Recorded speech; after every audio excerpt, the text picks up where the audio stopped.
Hi all, welcome to Edubee. അപ്പോൾ നമ്മുടെ ഇന്നത്തെ വീഡിയോ എന്ന് പറയുന്നത് SSC CGL പ്രിപ്പയർ ചെയ്യുന്നവർക്ക് വേണ്ടിയിട്ട് ഒരു സ്റ്റാർട്ടിംഗ് ആയിട്ട് പ്രിപ്പയർ ചെയ്യുകയാണ്. CGL ആദ്യമായിട്ട് നോക്കുന്ന ഒരു ബിഗിനറിന് എപ്പോഴും ചലഞ്ചിങ് ആയിട്ടുള്ള ഒരു ഏരിയയാണ് GK എന്ന് പറയുന്നത്. എവിടെ നിന്ന് പഠിക്കണം, അല്ലെങ്കിൽ ജനറൽ അവയർനെസ് എന്ന് പറഞ്ഞാൽ എവിടെ നിന്ന് പഠിച്ചു തുടങ്ങണം, എങ്ങനെയാണ് പഠിക്കേണ്ടത്, ഏത് രീതിയിൽ പഠിച്ചാലാണ് കംപ്ലീറ്റ് ചെയ്യാൻ പറ്റുന്നത്, അങ്ങനത്തെ ഒരു പ്രശ്നം എല്ലാവർക്കും കാണാറുണ്ട്.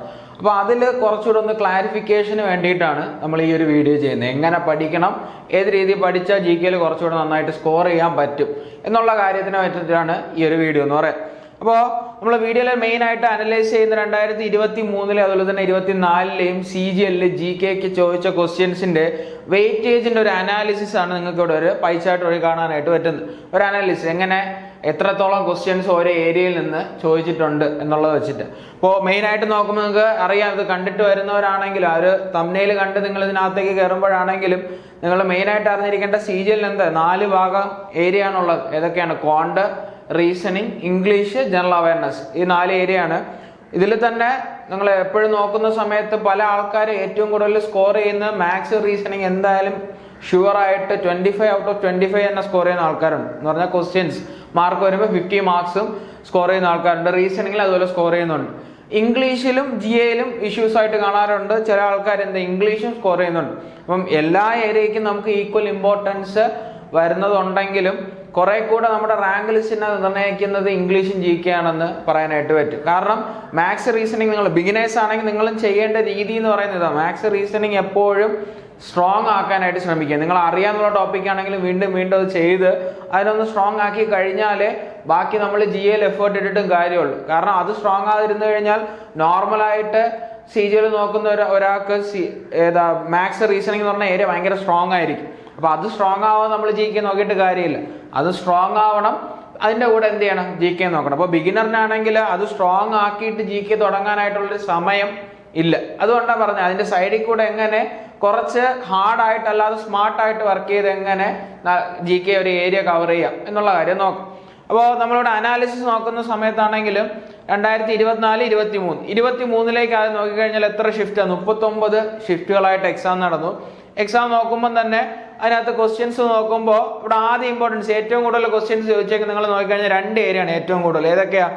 സ്ട്രാറ്റജിക്കയും അതുപോലെ തന്നെ കറണ്ട് അഫേഴ്സ്. സ്ട്രാറ്റജിക്കയും കറണ്ട് അഫേഴ്സ് എന്ന് പറഞ്ഞു കഴിഞ്ഞാൽ സ്ട്രാറ്റജിക്ക എന്ന് പറഞ്ഞാൽ എന്താണെന്ന് അറിയാം. നിങ്ങൾക്ക് ടോപ്പിക് എന്തൊക്കെ ആയിരിക്കും? ഇപ്പോൾ നാഷണൽ പാർക്സ്, അതുപോലെ തന്നെ ബുക്സ് ആൻഡ് ഓതേഴ്സ്, ഒബിച്ചറീസ്, പിന്നെ ഏത് പറയാം, ക്യാപിറ്റൽസ്, കറൻസി, ഡാൻസ്, അതുപോലെ തന്നെ ഫെസ്റ്റിവൽസ്. ഈ ഏരിയ ആണ് എന്തെന്ന് പറയുന്നത് സ്ട്രാറ്റജിക്ക് എന്ന് പറയുന്നത്. നോർമലായിട്ട് എപ്പോഴും നമ്മളൊരു ഏതൊരു എക്സാം എടുത്തു കഴിഞ്ഞാൽ ഫെസ്റ്റിവൽ, ഡാൻസ് ഒക്കെ ഭയങ്കര കോമണാണ്.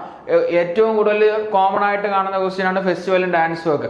ഈ ഡാൻസ്, ഡാൻസേഴ്സ്, ഫെസ്റ്റിവൽ, അതുപോലെ ബുക്സ് ആൻഡ് ഓതേഴ്സ്, ഇതൊക്കെ ഭയങ്കര ഇമ്പോർട്ടൻ്റ് ആയിട്ടുള്ള ഏരിയയാണ് സ്ട്രാറ്റജിക്കയുടെ പാട്ടിൽ തന്നെ. ഇപ്പോൾ സ്ട്രാറ്റജിക്ക ആണെങ്കിൽ 6 മാർക്ക് 6 ക്വസ്റ്റ്യൻ എന്ന് പറയുമ്പം ഇപ്പോൾ ഒരു ക്വസ്റ്റ്യന് 2 മാർക്ക് വെച്ച് എത്ര 12 മാർക്ക് നമുക്ക് എന്ത് ചെയ്യും? 6 സ്ട്രാറ്റജിക്ക ക്വസ്റ്റ്യൻ നിങ്ങൾ എടുക്കുവാണെങ്കിൽ കിട്ടും. അതുപോലെ തന്നെ കറണ്ട് അഫേഴ്സ് ആണെങ്കിൽ എത്ര? 5 കറണ്ട് അഫേഴ്സ് എടുക്കുമ്പോൾ എത്ര മാർക്കായി? 10 മാർക്ക്. അപ്പോൾ അതാ പറഞ്ഞേക്കുന്ന ആ ഒരു രീതിക്കാണ് എന്ത് ചെയ്തേക്കുന്ന ഒരു ഡിസ്ട്രിബ്യൂഷൻ പോയേക്കുന്നത്. എത്ര ക്വസ്റ്റ്യൻ? 6 ക്വസ്റ്റ്യൻ സ്ട്രാറ്റജിക്കെന്നും 5 ക്വസ്റ്റ്യൻ കറണ്ട് അഫേഴ്സ്. അപ്പോൾ നിങ്ങളൊന്ന് ചിന്തിച്ചു നോക്കി, ഈ ഒരു ക്വസ്റ്റ്യന്റെ എണ്ണം നോക്കുമ്പോൾ തന്നെ ഈ ചാർട്ട് നോക്കിയാൽ തന്നെ ഏറ്റവും കൂടുതൽ ഏത് ഏരിയ? സ്ട്രാറ്റജിക്കയും കറണ്ട് അഫേഴ്സും ആണ് ഏറ്റവും കൂടുതൽ ചോദിച്ചാൽ. കറണ്ട് അഫേഴ്സ് ആണെങ്കിൽ മെയിൻലി കോൺസെൻട്രേറ്റ് ചെയ്യേണ്ടത് നിങ്ങൾക്ക് എക്സാമിന്റെ ഒരു 6 മന്ത്സിന്റെ എക്സാമിന് മുന്നേ ഉള്ള ഒരു 6 മന്ത്സ് മെയിൻലി കോൺസെൻട്രേറ്റ് ചെയ്യുക. പിന്നെ ഒരു 1 ഇയറിലേക്ക് എക്സ്റ്റെൻഡ് ചെയ്ത് വരെ ചോദ്യങ്ങൾ വരാറുണ്ട്. ചില ഷിഫ്റ്റുകളിലൊക്കെ ചില വർഷങ്ങളിൽ CGL നടന്ന സമയത്ത് 1 വർഷത്തിന്റെ ബാക്കിലേക്കുള്ള കറണ്ട് അഫേഴ്സും ചോദിച്ചു കണ്ടിട്ടുണ്ട്.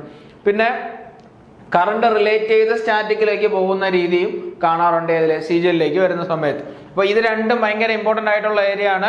6, 5 എത്ര? 11 ക്വസ്റ്റ്യൻ. അപ്പോൾ 25 ക്വസ്റ്റ്യൻ മൊത്തം ഉള്ളതിൽ 11 ക്വസ്റ്റ്യൻ വന്നേക്കുന്നത് സ്ട്രാറ്റജിക്കെന്നും കറണ്ട് അഫേഴ്സിന്നും കൂടിയാണ്. ഇതേ കാര്യം 2024 അതേപോലെ തന്നെ വലിയ വ്യത്യാസമൊന്നുമില്ല. അവിടെ 6 ക്വസ്റ്റ്യൻ സ്ട്രാറ്റജിക്ക ആണെങ്കിൽ ഇവിടെ എത്ര?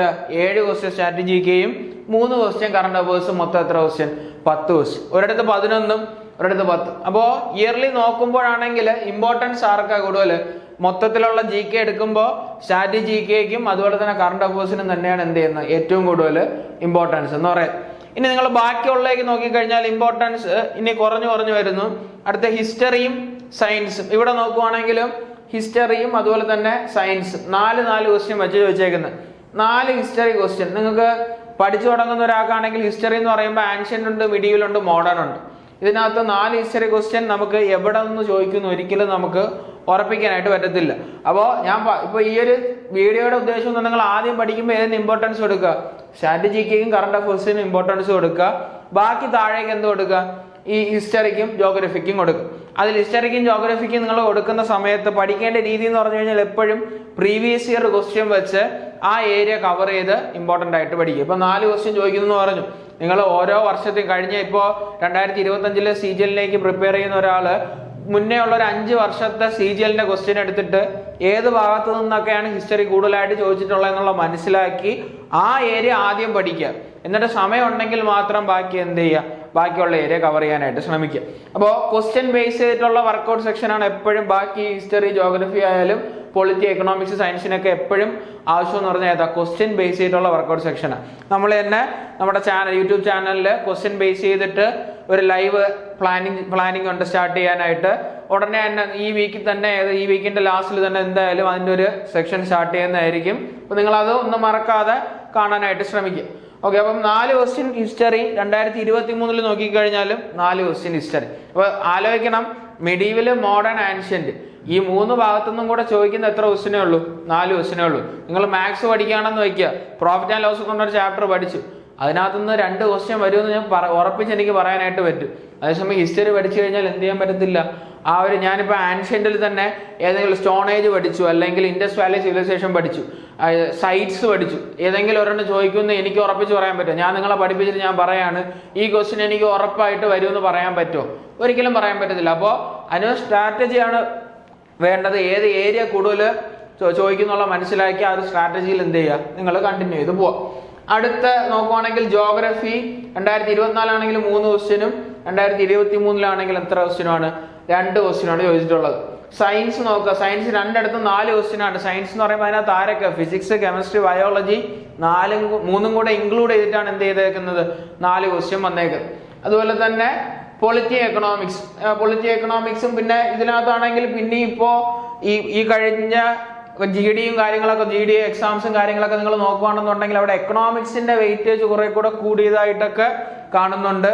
അതുപോലെ തന്നെ എക്കണോമിക്സ് ഹിസ്റ്ററിയിലാണെങ്കിൽ തന്നെ എക്കണോമിക്സിലും ഹിസ്റ്ററിയിലും കുറച്ചുകൂടെ വെയിറ്റേജിലൊക്കെ കൂടിയതായിട്ട് തോന്നുന്നുണ്ട്. എന്നാലും 4 എന്നുള്ളത് വലിയ വ്യത്യാസമൊന്നുമില്ല, 5 ആ രീതിയിലൊക്കെ വന്ന് നിൽക്കാനായിട്ട് ചാൻസ് ഉള്ളൂ. അപ്പോൾ നിങ്ങൾ എപ്പോഴും കവർ ചെയ്യുന്ന സമയത്ത്, അപ്പോൾ ഇനി ലാസ്റ്റ് ആ ഒരു സ്ട്രാറ്റജി എന്താണെന്ന് പറഞ്ഞു കഴിഞ്ഞാൽ, കവർ ചെയ്യുന്ന സമയത്ത് ആദ്യം ഇമ്പോർട്ടൻസ് ഏതിന് കൊടുക്കുക? സ്ട്രാറ്റജിക്ക് കൊടുക്കുക.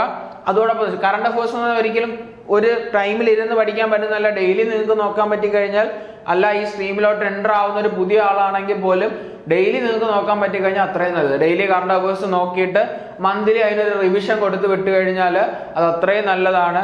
അത് നോക്കാനായിട്ടൊക്കെ നിങ്ങൾക്ക് ഇപ്പോൾ ഹിന്ദുവിൻ്റെ പത്രങ്ങൾ, അതുപോലെ തന്നെ ഹിന്ദുവിൻ്റെ ആപ്പുകൾ, ഇതൊക്കെ നോക്കിക്കഴിഞ്ഞാൽ തന്നെ ഹിന്ദു നമ്മുടെ ന്യൂസ് പേപ്പർ ഉള്ളത്, അതിൻ്റെയൊക്കെ നോക്കിയാൽ കഴിഞ്ഞാൽ തന്നെ കുറെ ക്വസ്റ്റ്യൻസ് എന്ത് ചെയ്യാൻ നോക്കുക, അതിനകത്ത് നിന്നൊക്കെ കവർ ചെയ്യാനായിട്ട് പറ്റും. അപ്പോൾ മെയിൻ നോക്കുക, ആദ്യം സ്ട്രാറ്റജിക്ക് കവർ ചെയ്യാനായിട്ട് നോക്കുക. അതുപോലെ തന്നെ അത് കഴിഞ്ഞിട്ട് കറണ്ട് അഫയേഴ്സ്. ഇതിന്റെ സ്ട്രാറ്റജിക്ക് വലിയ കുഴപ്പമില്ലാതെ പോകും. കറണ്ട് അഫയേഴ്സ് ആദ്യം പഠിക്കുന്ന സമയത്ത് കുറച്ച് ബോറിംഗ് ആയിരിക്കും.